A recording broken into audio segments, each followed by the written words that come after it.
So resisting injustice. When I was in high school, I entered a speech contest where I had to memorize a famous speech. Now, I'm not very good at memorization, so it ended up a bit of a disaster. But I chose a speech by Robert F. Kennedy. This was about a year before he was murdered. These words with slightly updated language still resonate with me. It is from numberless diverse acts of courage and belief that human history is shaped. Each time someone stands up for an ideal or acts to improve the lot of others or strikes out against injustice, they send forth a tiny ripple of hope, and crossing each other from a million different centers of energy and daring, these ripples build a current that can sweep down the mightiest walls of oppression and resistance.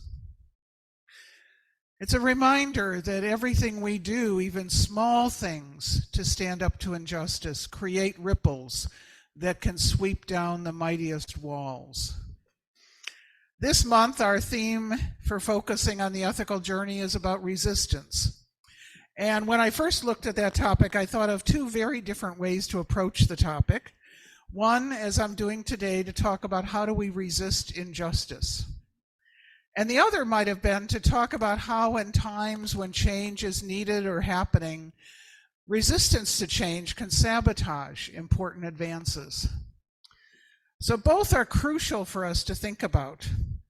And I don't think that they're all that unrelated in the long run. It became a common practice after the 2016 election to use the term resistance for those opposing the active implementation of policies that many of us thought threatened basic human rights and democracy. Resistance to injustice became an important daily activity for many, and in many different forms. But I'm using the term resistance in a specific context, resistance to injustice, because resistance itself is neither a positive nor a negative. Resistance is simply active opposition to forces or practices that are established, accepted, expected, or planned. I'll tell you a very old story about resistance. It was first written down a couple of hundred years after the supposed event, so it is very likely it's just a teaching story and not based on a historical incident. The Danish prince Canute had won the throne of England in the year 1016, a time of ascendance of the Vikings in Europe. He was king of England, Norway, and Denmark as a united kingdom. In this story, told by an English writer, Henry of Huntingdon, in the 12th century, King Canute set his throne by the shore of the ocean, at the edge of the water, and he commanded the incoming tide to stop so that his feet and robes would not get wet. Well, this is sometimes told as a story about how silly people in power can be to think that they can turn the very tides with their commands. You know, think of that term, turn the tide. We use it a lot. But as was clear in that initial telling of the story, the king's purpose within the story was not actually to assert that he could change the tides. His purpose was to remind his followers that no human being is so powerful that they can resist the forces of nature. His words in the story were, "Let all know how empty and worthless is the power of kings." You know, there's a long history of remembering that the power of those who rule is not dependably good and not dependably powerful. That the forces of nature, among others, are not subject to the whims of the powerful. Henry of Huntingdon has Canute go on to declare that only God has power over nature. The real King Canute had converted to Christianity and even went on a pilgrimage to Rome. But even without that part, the idea that just because you ask the tides of nature to stop, your resistance isn't necessarily going to have an impact. And the opening song this morning was another way of reminding that those who exercise power in ways that are tyrannical are not guaranteed that they will continue. There are more of us than there are of them, if those who oppose tyrannical power actually actively resist it. Bobby Kennedy's quote also reminds us that what we often stand against is both oppression and resistance to change for the better.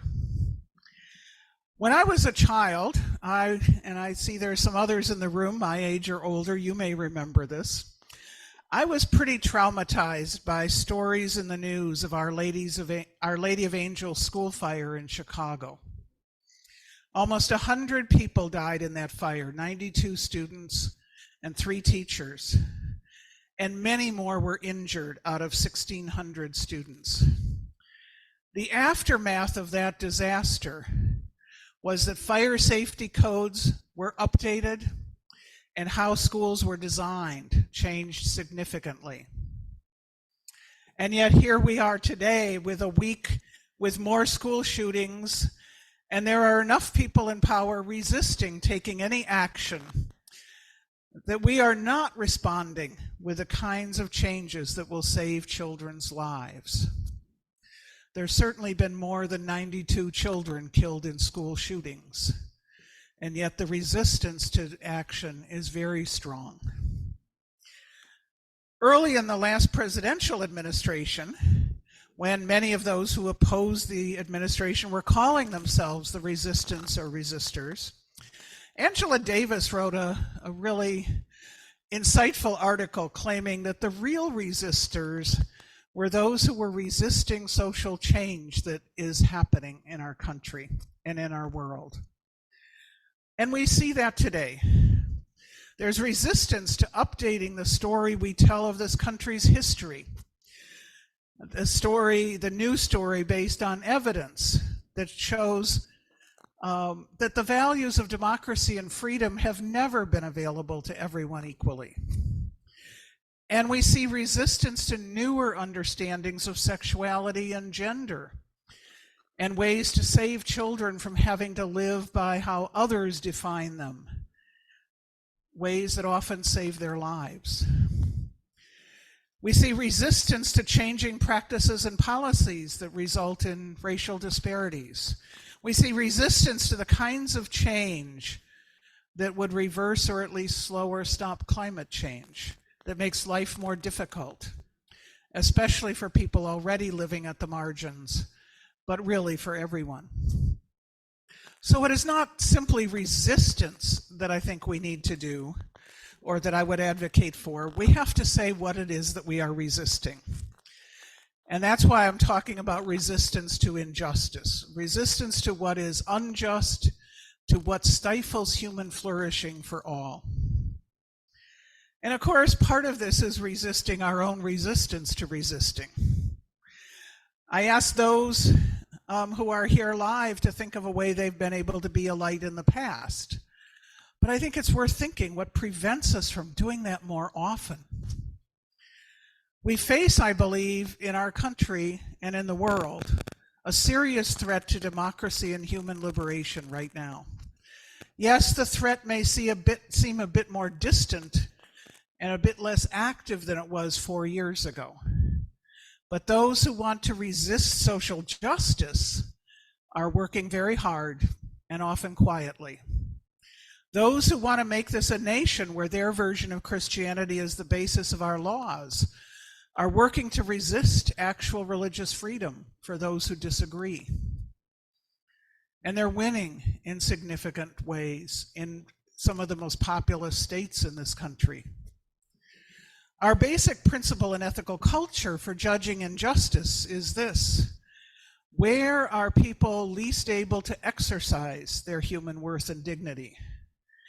And where are people living in ways that harm other people, other living beings, or the world that sustains meaningful life? Resistance can take many forms.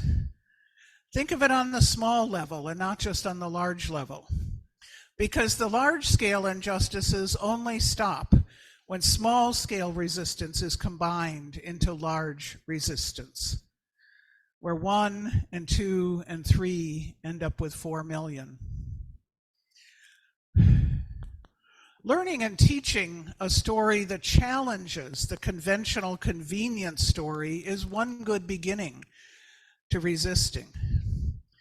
Verbally protesting, boycotting, voting, registering people to vote, getting people out to vote, protesting in groups, making direct change with our own actions.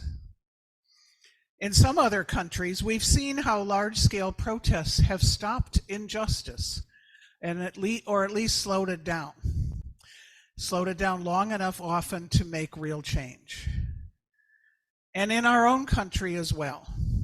I am convinced that without the protests of the summer of 2020 for Black Lives Matter, we would not have seen a turning of the tide. That is, with police officers held accountable for their actions more often now than before. I'm also convinced that without the Stonewall Uprising in 1969, we would not have seen the beginnings of a movement to obtain justice for LGBTQ+ people. Resistance can be used to challenge existing systems and structures, to promote social change, and to push for greater rights and freedoms. It can also be used to oppose oppressive forces and systems of domination, such as racism and sexism. Resistance can be a powerful tool to advocate for justice, equality, and freedom. I see resistance as taking different forms, and I'm going to talk about 5 different forms. They're convenient ways to think about resisting, but they're also imperfect, and I know that the lines between them are sometimes fuzzy. The first kind is passive resistance. This comes often in the form of boycotts, or refusing simply to go along with what is expected of us. Disinvesting in fossil fuel stocks is a way of passive resistance. Passive resistance can be done in ways that don't break laws or that challenge the authorities to take action when the resistance is to actual laws. I remember when the international boycott of South Africa's apartheid government was welcomed by those working within South Africa as one part of their struggles. I also note that in the controversial boycott of Israel called BDS, there have been actual attempts to legislate against such a boycott to try to stop it, which tells me that there is a recognition that such boycotts make a difference. So then there's the second type of resistance, which is active resistance. Directly acting to change a system or structure that is unjust. And this can take many forms. When there is hunger and poverty in your neighborhood, it can be an act of resistance to contribute to the local friendly fridge. It may not solve the problem at its roots, but it does solve the hunger of some family right now this week. Do you consider anti-Black racism to be an injustice? I hope so. One active form of resistance. If everyone of every color made sure they spent at least 10% of their money with businesses that were Black owned, we'd see a significant change in economic disparities.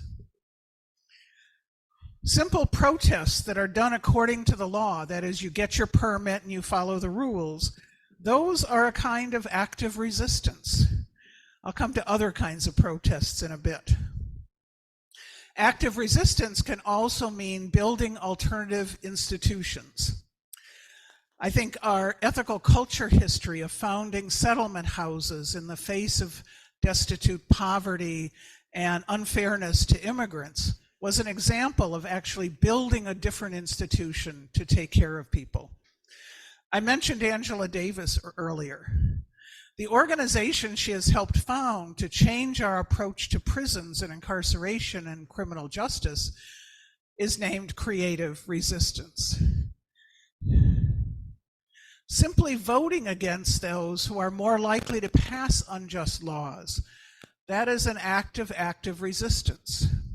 Helping others vote, especially when those same powerful forces want them not to vote, is active resistance to injustice. Supporting our candidates with time and money who are less likely to be unjust is another way to resist injustice. But I also think of people in Nazi Europe in the last century who sheltered Jews, often at great risk to themselves. Some interesting research looking at those who helped found that often those who were rescuers actually believed anti-Semitic ideas. But when there was a very real person in front of them who was in danger, they acted to protect a neighbor or even a stranger. That is active resistance to injustice and oppression. So the third kind of resistance, you may be surprised that I include this one, but I call it education. Education is somewhere between passive and active. Education can take many forms. I have twice taught a workshop on Zoom, and I hope to be soon announcing an in-person version, helping those of us who are anti-racism to talk to and influence and educate friends and family members who just don't quite get it. We don't have to persuade every member of the Proud Boys to be an anti-racist, but in a country where the majority of white people, it's 55%, think either that anti-Black racism doesn't exist or that anti-Black racism isn't a bad thing, those who society considers white can take the active role of changing just enough other white people to make change possible. And educating ourselves is an act of resistance. Most people here, anyone over 40 really, and many under as well, because they were educated by people who were educated earlier. Most people in America have been educated in a story of American history that says that injustice was an exception, and that the general trend has always been to more inclusion and freedom and democracy. There are two challenges for us. One is that that story is not accurate. Injustice has always been there, and the same people who declared that all people were equal also thought some were property and treated them unequally. And second, there are those who actively want to ban even the word democracy from textbooks and want to ban telling the stories of people who worked for social, civil, and religious freedom. In the face of those efforts, education is an essential act of resistance. And I think education also includes what is often called social witness, letting the forces of injustice know who is opposed, even letting forces who might be on your side know who is on their side. Many legal protests are about witness, letting the powers that be know that people are opposed. Lobbying is about witness and education, educating lawmakers about what their constituents want.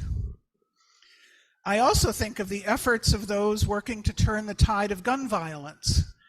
A lot of that is done by educating people about the nature and urgency of the problem, with some lobbying to try and influence legislatures to change the laws. Education is a kind of resistance which is designed to raise awareness and to draw attention to an issue or situation. The fourth kind of resistance I would call civil disobedience. I would include as that.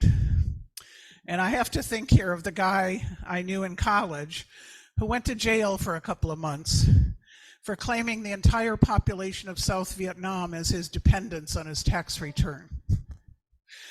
I think of protests where part of the intention is to break laws in order to stress the seriousness of the issue, the commitment of those involved in getting justice, and the idea that there are some higher values than some of those laws, like laws about trespassing being less important than the massive destruction of climate change. I've spoken before about civil disobedience. One basic principle is that it's important to try other solutions first. And it's important when breaking laws in civil disobedience to be willing to take the consequences. People seeing that commitment to take the consequences is part of what moves them to change their thinking and action. And then there's the fifth kind, where violence and force are involved. The first thing that comes to my mind on this is the strategy of punching Nazis. I myself have rarely seen an instance where such strategies were actually productive, of other than making the person feel better. The person who's doing it, that is. Such kinds of resistance tend to foster the idea that fear is how we control others. And yet, there is defensive violence and force, not meant to punish and get retribution, but to prevent danger. Bill Jones, one of my first really good teachers about theories of anti-racism, used to say, there'd be a lot fewer hunters in the woods if the rabbits had guns. There's certainly room for an ethical debate around whether meeting oppressive force with actual force is the right answer. And I do think here of the resistance forces who worked against the Nazis. Some engaged in passive resistance, simply refusing to go along with the system of oppression. We don't hear as much about their resistance, though not because it didn't happen, but because it's not as dramatic. Some people engaged in the active resistance of hiding intended victims. Some tried to raise the alarm about what was happening. My mother worked during the war for an organization that was rescuing Jews in another part of the same organization. And she tried to do her part by telling Americans that she knew, good-hearted, good-intentioned Americans, about what was happening to the Jews in Europe. She was horrified that very few actually believed what was happening until the pictures of the liberated concentration camps were published after the defeat of the Nazis. Or in Nazi Europe, there was civil disobedience a few times, actual protests or refusing to follow laws. And there was violent resistance, killing soldiers, blowing up munitions, destroying a plant in Norway intended to produce atomic weapons, or going to war against the Nazis. All were forms of resistance to what I hope we here would all agree was injustice and oppression. As I said earlier, resistance is a neutral tool and can be used by those promoting or opposing oppression. Certainly, the January 6th insurrection was active resistance and violent resistance. People came to that prepared for it to be violent. I remember in the days going up to it, reading some posts by people who were going to Washington saying, "I'm likely going to die. Tell my family I died a martyr." They knew it was going to be violent. I would count that as resistance to democracy, resistance to the voters choosing the leaders. It was not resistance against injustice, by any definition of injustice that I can consider meaningful. Resistance itself can increase counter-resistance, though. So it helps to work with others, not alone, so that resistance can be done strategically. Resisting injustice together and choosing ways to resist that embody our values we want to see replace the injustice, that also builds towards building community. So what I challenge you here today is this. Look around you. Identify some injustice that especially offends your sense of justice. And look for what ways you can join with others to oppose and resist that injustice. Gloria Steinem once challenged a whole large audience to open their checkbooks and do an audit to see what really mattered to them. Now, if you're like me, you don't write checks anymore, but you can still look at your expenditures and see where your values are. It's one way to see whether there are ways you can actively resist a system that is oppressive. If we all recorded our time spent during the week, we would have a similar measure. Where in your calendar might there be another half hour a week to influence a friend, to call a legislator, to write some postcards, to go to a rally or a protest for more than half an hour?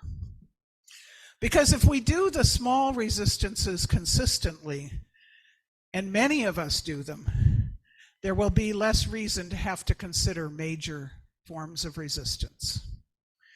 And I think it's also important to look within. What are our rationales for not doing what we might consider enough?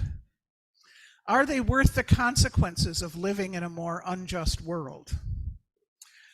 Just because you have good health insurance or have some privilege from being more educated or being white or being cis or being straight or being male doesn't mean that others can rest on that advantage.